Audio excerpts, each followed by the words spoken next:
आप लोगों ने सोच भी कैसे लिया कि मैं माया के लिए सोचूंगा?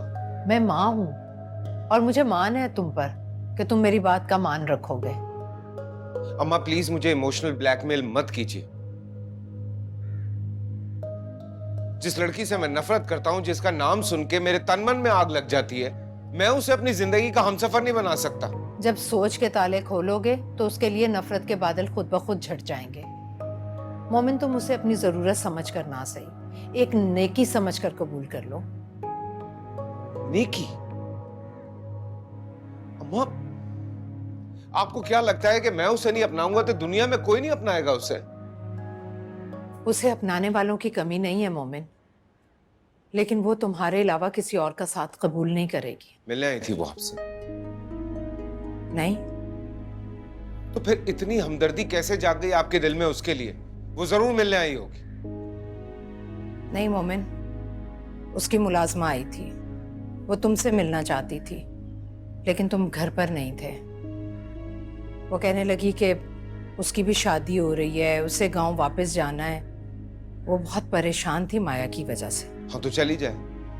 माया को मुलाजमाओं की कोई कमी तो नहीं है, एक नहीं वो 10 रख सकती है। फरी गई थी उससे मिलने। मेरी इजाजत से गई थी वो। समझ में नहीं आ रहा है ये क्या कर रहे हैं आप लोग। अम्मा वो लड़की आप सबको जाल में फंसा रही है। मोमिन, बदगुमानी गुनाह है बेटा, उसकी नीयत पर शक मत करो। आप नहीं जानती उसे, मैं जानता हूं। तुम नहीं जानते। अगर जानते होते तो उसके बारे में अपनी सोच बदल लेते। वो तुम्हारी नफरत के काबिल नहीं है बेटा। भूल गई हैं आप।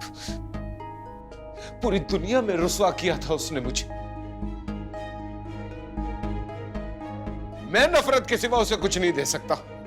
रुसवा किया तो फिर उसका अजाला भी किया, और अजाला भी ऐसे कि वो सारी दुनिया में खुद रुसवा हो गई।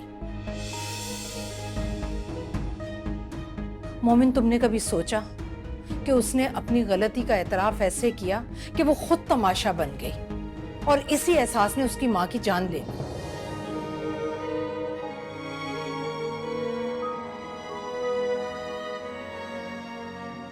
शुक्र है आपने ये नहीं कहा कि उस लड़की की मां की जान भी मैंने ली है।